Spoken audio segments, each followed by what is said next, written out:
Alrighty, hello everybody and welcome to Letterbox Book Club. My name is Claire. And I'm Mackenzie. And today we will be discussing Gild by Raven Kennedy, also known as the Plated Prisoner series.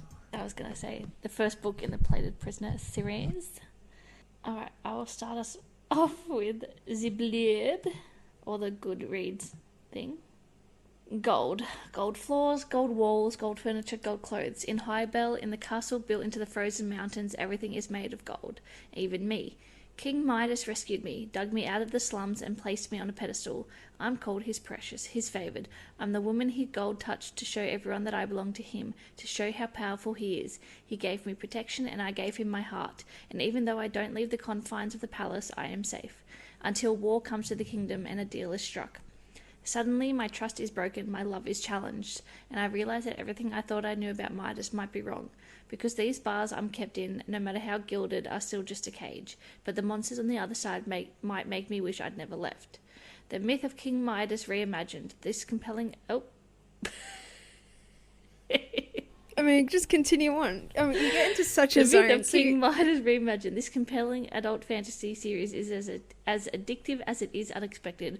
With romance, intrigue, and danger, the gilded world of Aurea will grip you from the very first page. Please note, this book contains explicit content and darker elements, including mature language, violence, and rape. It is not intended for anyone under 18 years of age. This is book 1 in a series. An alternative cover edition for this ASIN can be found here. I love it. Alright, Kenzie, thoughts, feelings, and emotions. I'm sure we're going to have similar sentiments. I liked it. It felt very... I know it's a new adult, but it felt very young adult. I was a little bit underwhelmed by it.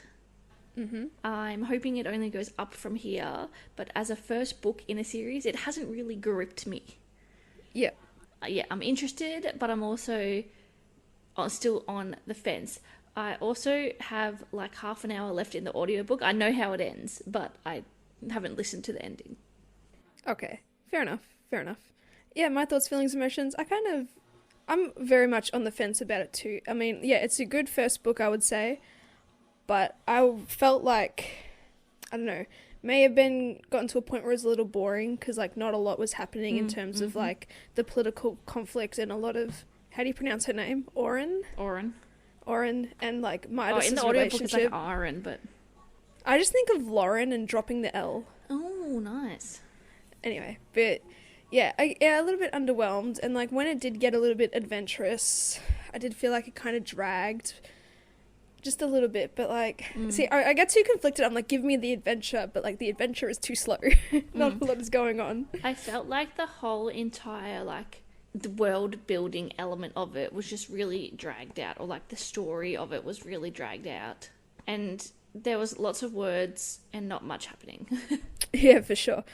And like there's only one real, I suppose, plot point that is prevalent until we get towards the end, of course, which is the whole Midas striking a deal with the other Fourth Kingdom king, and then, you know, that's the big conflict and the anxiousness of Oren throughout. But I have a few qualms, and I'm sure you have similar ones, yes, if not the same.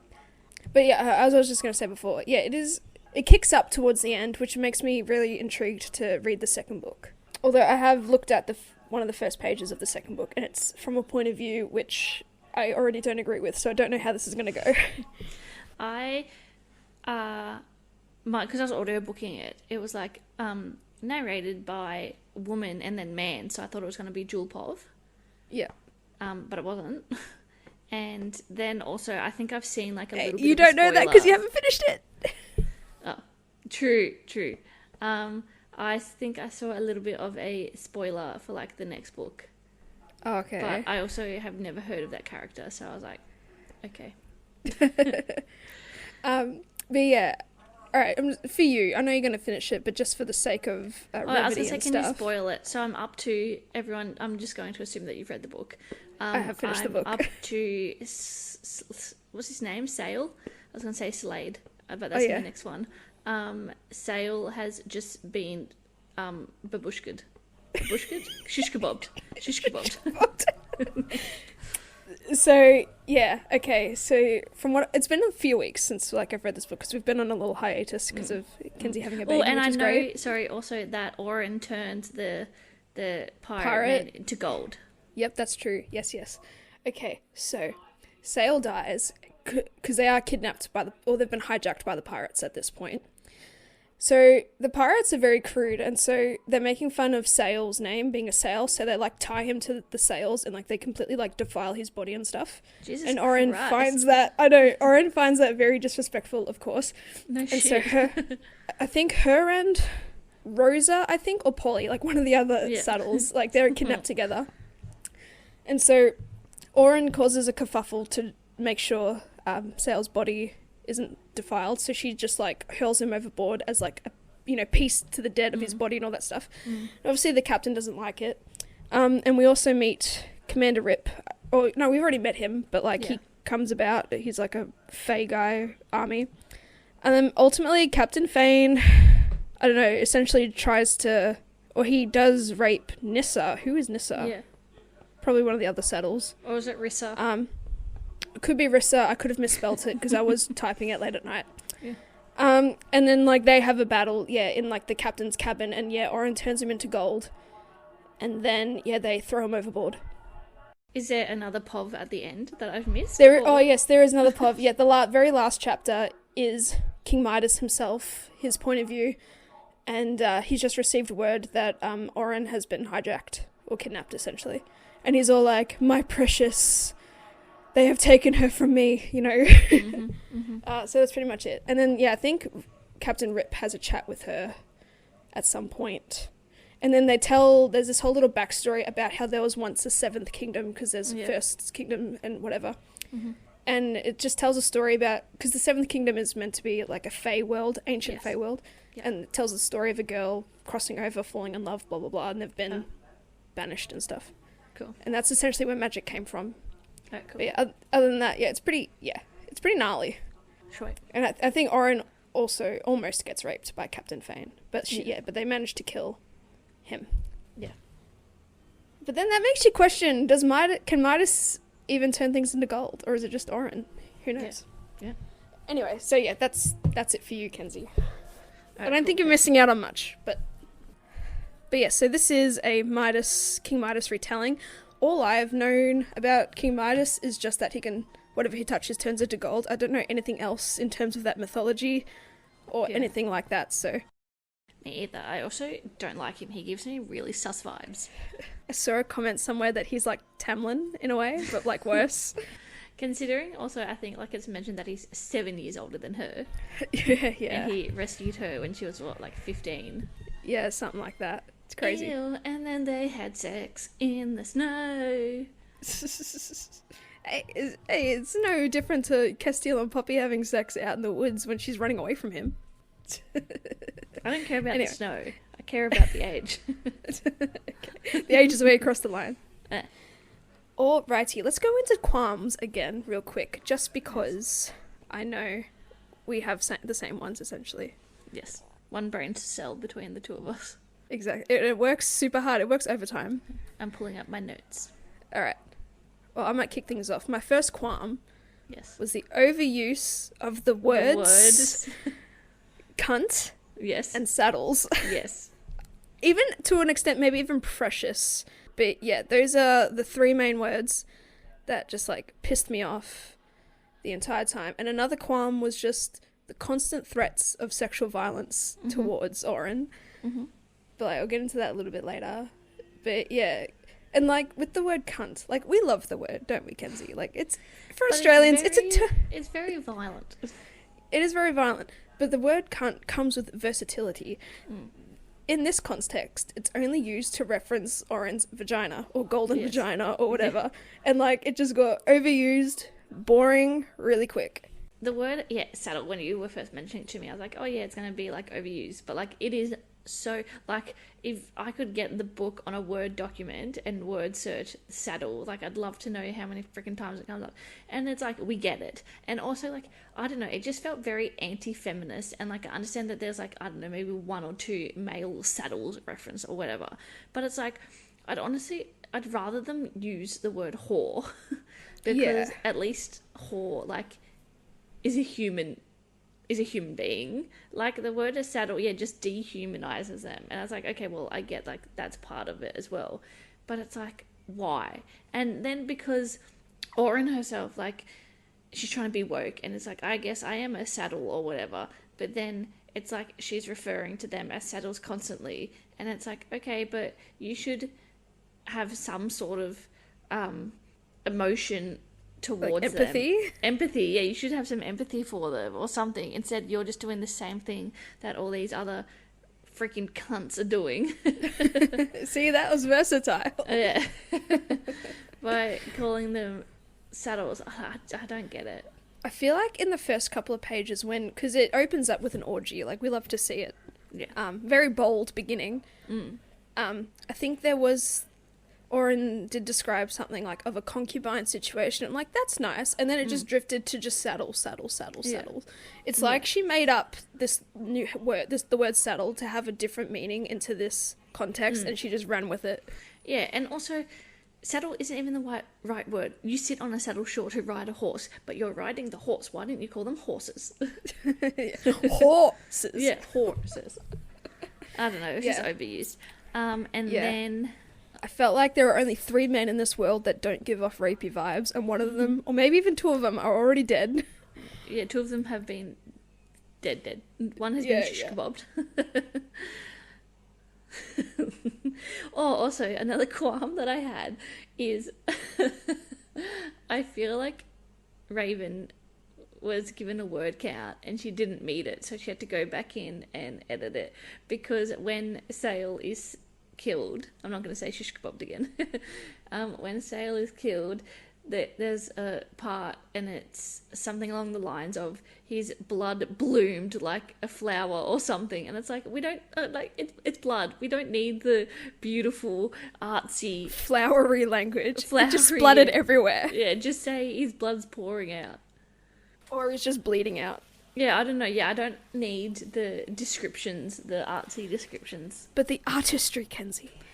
I don't care. I understand. I've seen in media people be stabbed. I understand how blood pools out of you. Yeah, I mean, we've read a lot of books where there's been a lot of fighting and violence, so that's fair. Yeah, and also, it's kind of never described that way. Yeah. She just wanted to be different. Yeah, it's too soft. Too soft. It's like, don't use the word cunt so freely, and then suddenly when someone is stabbed, oh, his blood bloomed like a blossoming flower. I think it's where you draw the line. Yeah. Don't try and coddle me now. This isn't a qualm, but this is turning into a trope, and it annoyed me a little bit. I don't know if you probably picked up on it, but, okay, so this is when Oren's, like, on the way to Midas on her little adventure, her little journey to the Fourth Kingdom. And I think there is this sense of danger. It's not when the pirates attacked, but it's or maybe it was before the pirates attacked, I'm not sure. But there's this moment where, who's the guy looking after her? I forget his name. Digby, that's it. What a name. Old mate Digby. I knew someone called Digby. Wow. Lovely. Okay, where is he now? Don't know. And, like, because, she's been sheltered and she's been essentially imprisoned for the past, 10 years, they have this very sheltered outlook on life.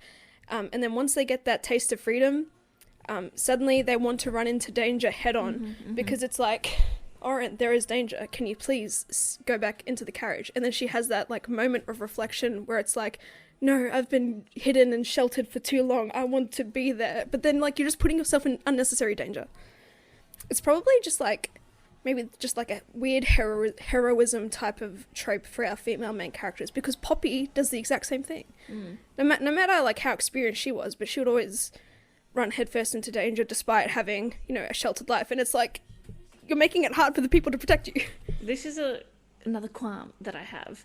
However, now that you've brought up Poppy, I will explain the differences. So okay. I feel like Oren wanted to act, but she always acted too late or impulsively. For example, throwing the book at Rissa's head because she saw that Rissa was tired and needed to go to sleep. She's like, oh, I know what I'll do. I'll throw a book at her head.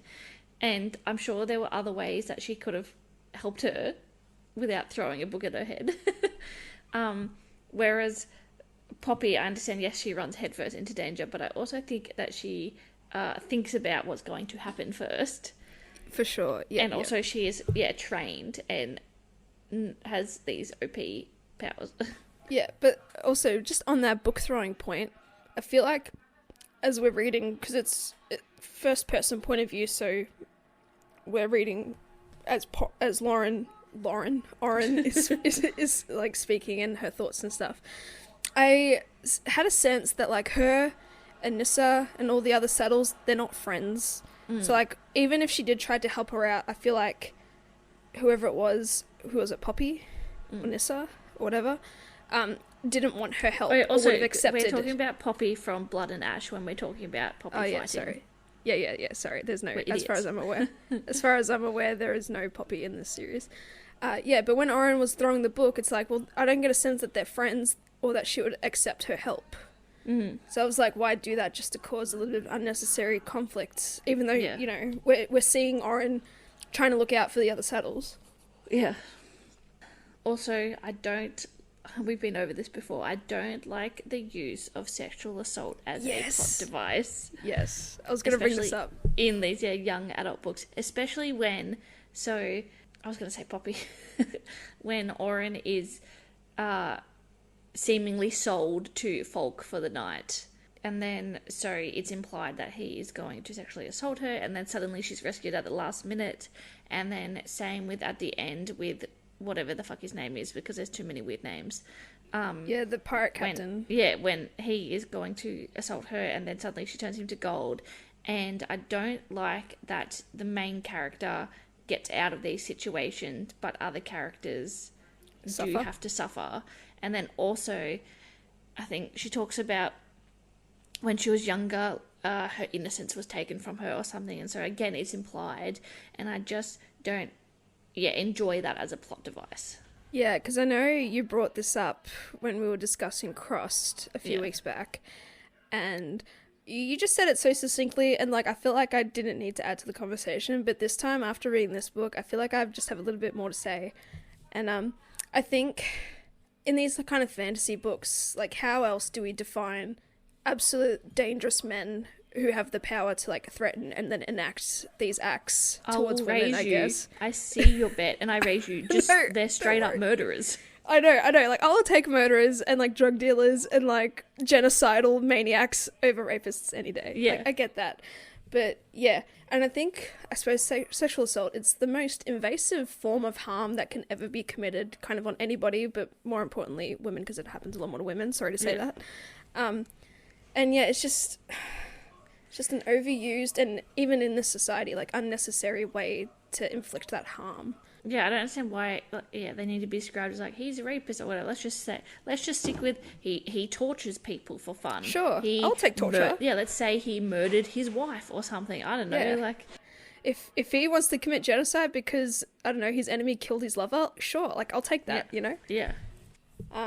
Or why couldn't she just be sold as like I don't know, as just a general slave or something instead of I'll take slave over just like a sex doll.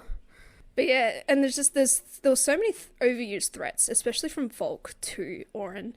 I suppose it just shows that he's the king and he has that much power and all that type of stuff. And also, again, and I hate shitting on authors, but this is just what this is becoming.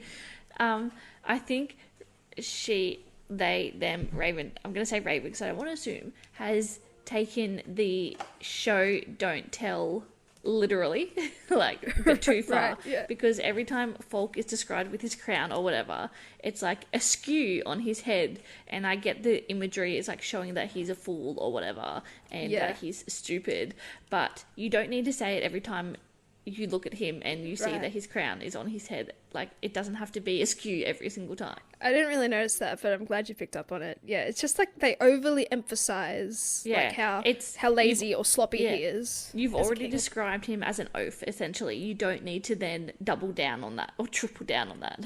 And then it's shown in the dialogue with how he talks and everything, and just his general description, how he's a pretty tubby, unattractive looking king and all that type of stuff. Anyway, it's fine. We understand. We get it. Yeah.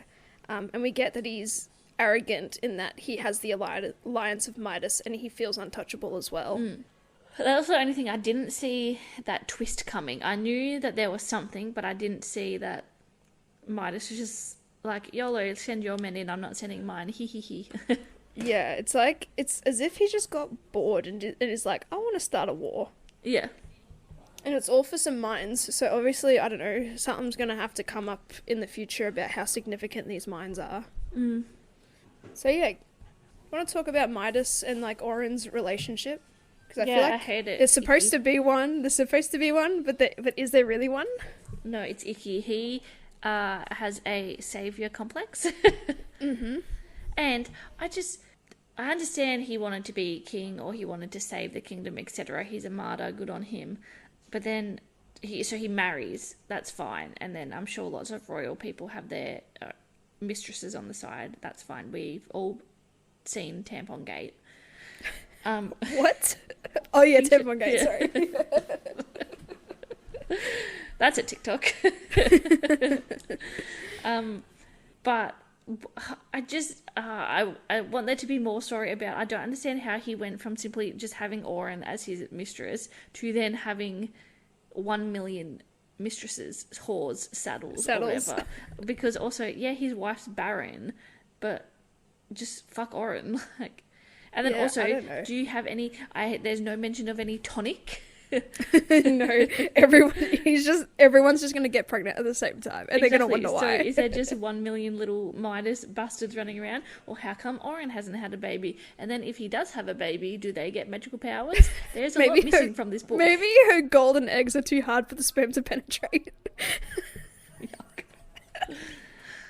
That's why she can't get pregnant. I don't know about anybody else, but that's why she can't. And also, when did his power manifest? Because why couldn't he just save the kingdom back in the day by just turning a bunch of things into gold and then selling it to other kingdoms? See, I'm under the assumption that he's a fraud and that she's been the one turning things into gold. Exactly, so this is what I'm saying. Yeah, this is why he saved her. But then, because I like to potentially spoil myself, I'm like, so what is King Midas's powers in Gild? And it's all just coming up that he does turn things into gold. So, like, I'm not 100% sure yet. But in my mind right now, in this moment, I do think he is a fraud. And that's what his wife is on about. But then why would Oren agree to that? Or maybe she's just under the assumption that, he's that martyr. Because she has Stockholm Syndrome. And I was going to bring that up as well. Does she actually have Stockholm Syndrome? But, like, he saved her and then imprisoned her. But is it really? Well, this is what the thing. I'm thinking that he saved her because he knew that, one, spoiler, she's definitely Fae, for starters. Yeah, she's so she's going to be OP because Commander eventually. Rip called her something, and I wrote it down. She's like a, where is it? He mentioned, he called her like a goldfinch or something. So that's obviously different. That's a bird. Well, there you go. Yeah. Do you like her ribbons? Shut the fuck up. I'm not done yet. I'm getting to them.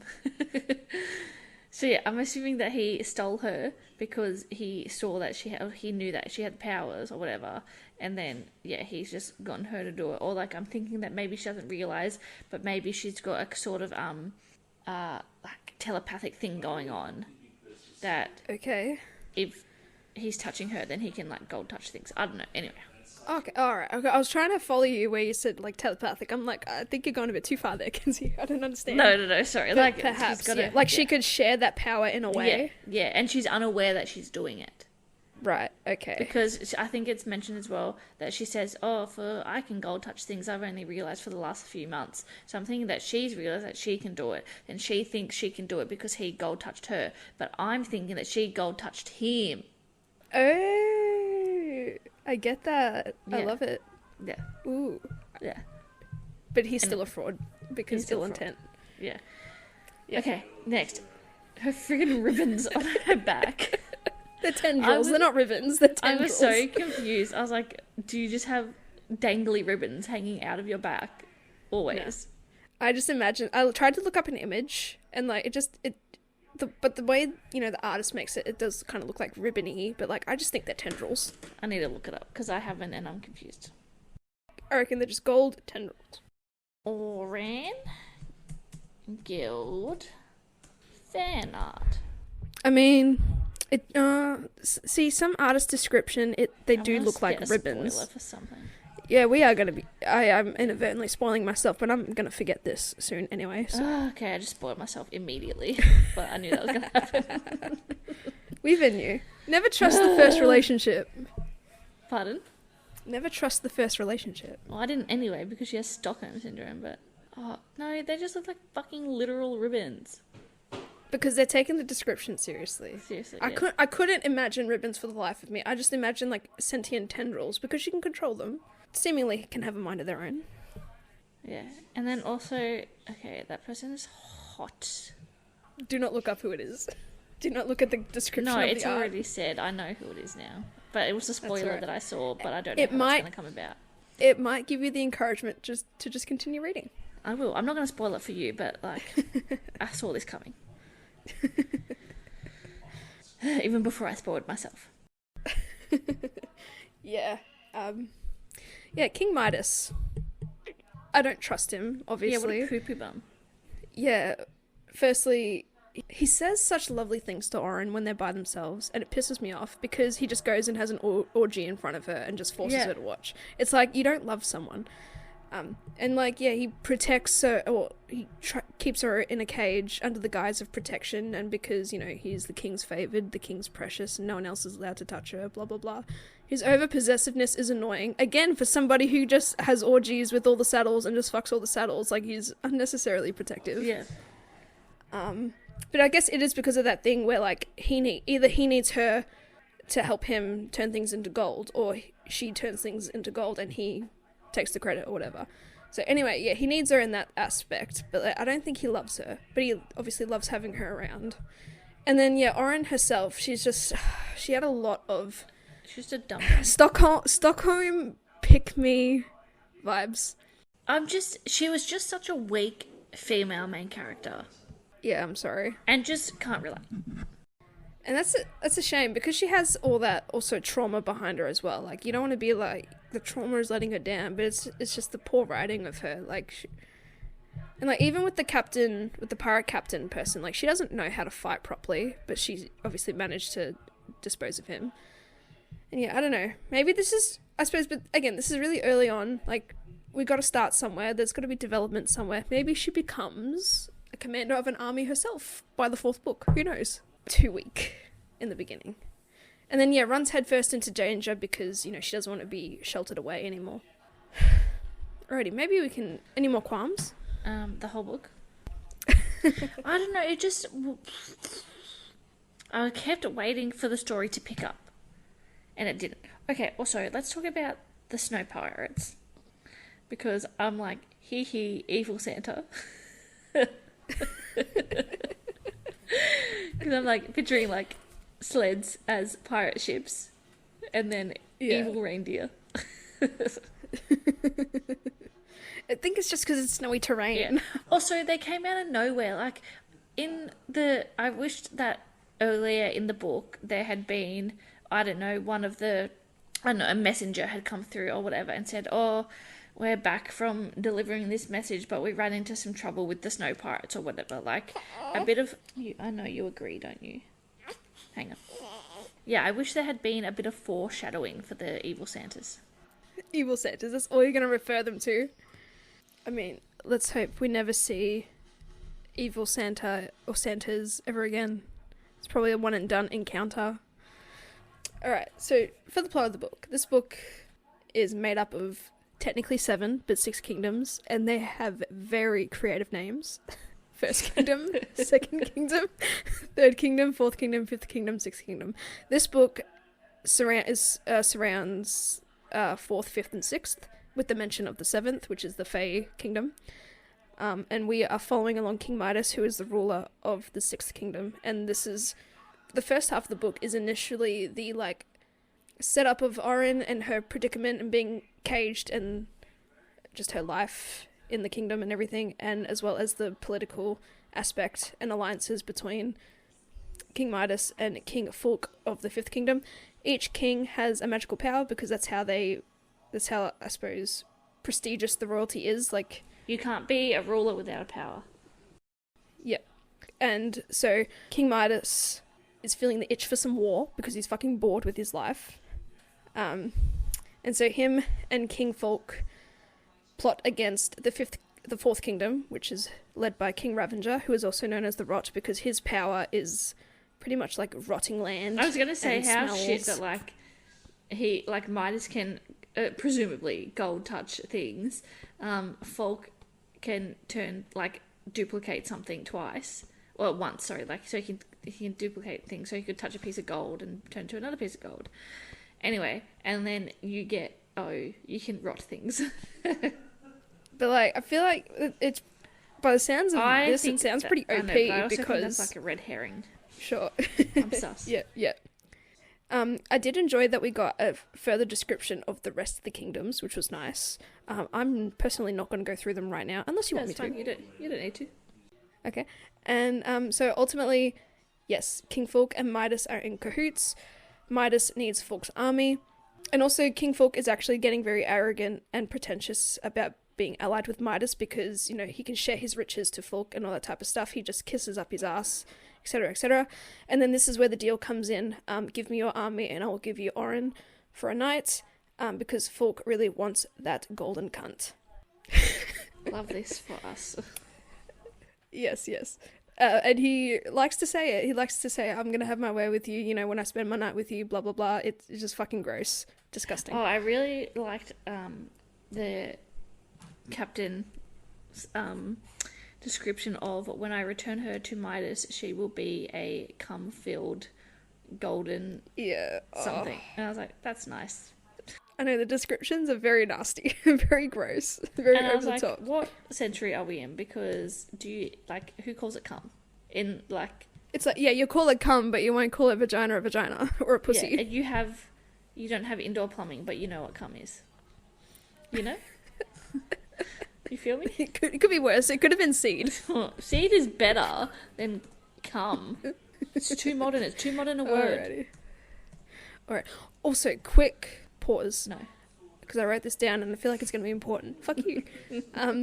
Really important to Orin. Orin revealed that her mother would tell a story about stars being goddesses waiting to be born. I feel like that is foreshadowing. Oh yeah, no shit. To an what extent. colour are stars? Gold. Bit on the nose, isn't it? My AirPods are about to die, so I might have to switch in a minute. I've been on them all afternoon. They've lasted so well. So yeah, I feel like that's going to be a thing.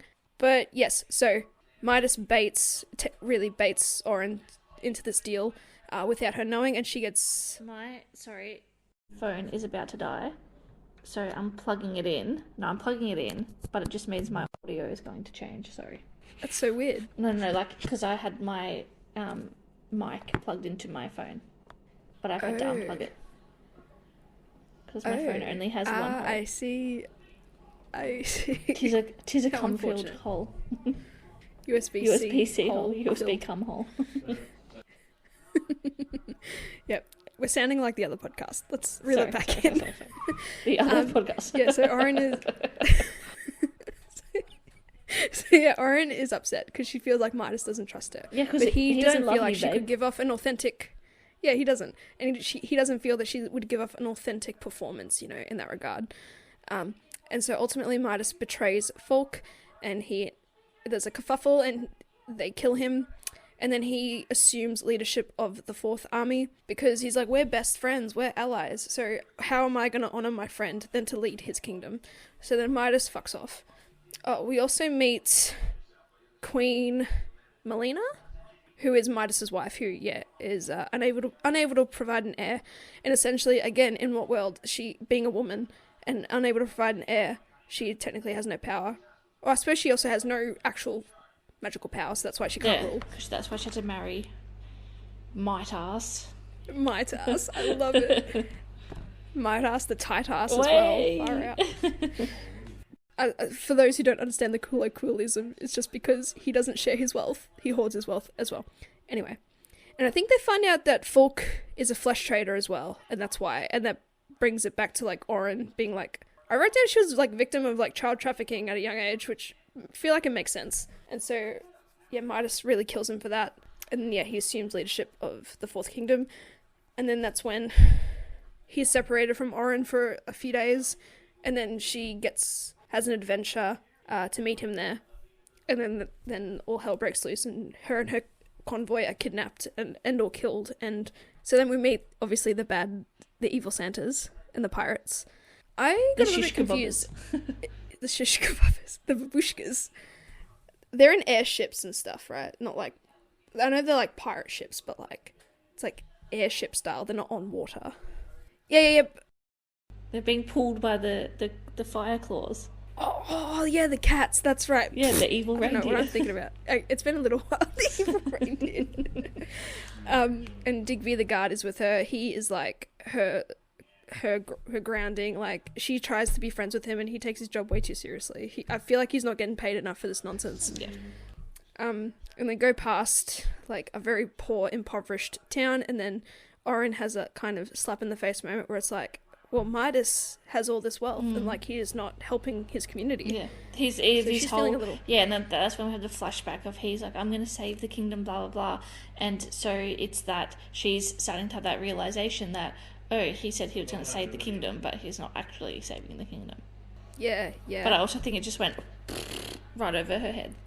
Sorry, I've been saying fourth kingdom. It's fifth kingdom. Folk is, yeah, whatever. Anyway, but yeah, and then she has that moment where like she gives a couple of the poor children some money or something golden, and like they all realize it's her, and then they all like surround her and stuff, and it was a pretty scary moment. But again, like everyone's like, all right, Oren, you can come back now. You can like look but don't touch type of thing. But she had to take it a step too far. Anyway. But yeah, then she realizes that Midas is actually selfish, and he's only in it to appease, I don't know, the rich folks. And then they're kidnapped by the evil Santas. And then we learn that the evil Santas are in cahoots with the Fourth Kingdom, with King Ravenger and the Rot. And this is where we meet Commander Rip, who is the head soldier. And we learn that he is Fae, and then that's where we get this whole backstory about the Fae being essentially rare and separated from this humanish world. And how do we feel about Rip? I feel like you know how I'm going to feel about this. He is one of the 3 non-rapey men. What do you think is going to happen? And there's a lot of similar actions and dialogues when other people were interacting with the pirates, because it's like, I'm going to leverage Oren for a bunch of money or whatever. And then like, yeah, Commander Rip would come in and be like, all right, we'll buy them off you.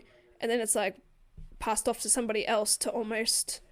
like, just getting auctioned off in a way just felt overused as well. But eventually, yeah, Commander Rip essentially buys the remaining survivors of the initial attack and stuff, which includes the other saddles. And then, yeah, Captain Fane, I think he wanted one night with one of the saddles or whatever, and then Oren's there as well.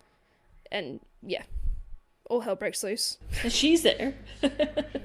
She's there, yeah, pretty much. I think it got to a point where, like, Nissa, I think, took her job as a saddle whore, Rissa? Whatever, prostitute. Yeah, I'm pretty sure it's Nissa, but it could be Rissa. I'm sorry. I'm going to get this wrong the entire time. Maybe I'm getting it wrong. I don't know. But I feel like, yeah, like, she took the job as a prostitute well, like, appeased Captain Fane. Then it just got to a point where he was hurting her, and then he wouldn't stop. And then that's where the issues kind of arose, and that's where Oren felt protective. But again, it's like, y'all aren't friends. They don't like you because you're selfish, because you are the favorite. And then, yeah, ultimately, very last chapter, as I said, King Midas is his point of view, and he's just received word that Oren is being held for ransom of sorts by the Fifth Kingdom. And yeah, that's where we leave it. I know, right? You just had a big yawn. Sorry. Crazy, that's crazy. I love this. It is crazy. Oh, and on the way, she of course befriends Sail, which is another guard amongst the convoy, and they have a good little friendship. And then of course he has to die. Yeah, that is becoming too consistent of like a trope. Yeah, Fourth Wing from Blood and Ash. I'm not about it. Not about it. And then yeah, now look, it was upsetting about Sail, but it was just so funny how they tied his body to the sails because his name was Sail. Like, it's gross, but it was funny. But yeah, so not a lot really goes on. The first half could be seen as boring and stuff, but so yeah, Midas is after these mines in the Fifth Kingdom, so we shall see how everything plays out. Alright, shall we go to our stars? Do you have your stars? Sure, yeah, I have my stars. Alright, we go to the stars that listen. At the end of our podcast, we like to read a 1-star review and a 5-star review, and we read our 1-star reviews first because we like to end on a positive note. The book does have a 3.6 on Goodreads. I know, which it's not great. But like, it's average. But like, it's fine. It's just not everyone's cup of tea, which is fair enough. It's also a TikTok sensation type of book as well. Like, I've seen a lot on TikTok. Yeah, so I'm going to read a 1-star, and this is one that encapsulates kind of what I think. I hope we haven't got the same one. Yeah, but also I'm just going to say that a lot of the other 1-star reviews are very much the same of this needed more trigger warnings, this was very rapey, all the men are rapey, the female main character is weak, blah blah blah, which are all sentiments that I agree with. So I'm going to read. This book had absolutely zero plot, 375 pages, and literally nothing happened. It's obvious the point of this book was to set you up for future novels, but did the author really have to deny a single plot to follow? There is nothing / no one to root for. I'm disappointed. Love that. I have 2 1-star reviews because they're funny. One of them is just a sentence, and the other one's on point. Alright, my first 1-star review. This book was written so the author could say the word cunt and not be judged. And then I just realized the other one is like just a small paragraph of like a whole thing, but like I feel like it encapsulates everything anyway. This is incorrectly marketed as a reimagining of the King Midas myth. However, aside from the whole turning everything to gold with one touch thing, there's literally zero mythology in this book. You can't learn a single thing bar the name of the guy with the golden touch. And then there's more, but like I didn't realize it when I screenshotted it. Which is fair enough. Like, as someone who knows nothing about the King Midas myth, surely you implement some of that history within itself. But I don't know. They could just weave it in. Alright, I have one. I'll kick us off. Alright, none of the books I've read lately have felt original. Either I found the plot boring, or I already knew a similar one from another book. But not so Gild. I don't know why it's like that. I was immediately captivated by the story, and oh lord, all those twists and turns. I don't want to give away too much, just read it. And make sure to set the trigger warnings before.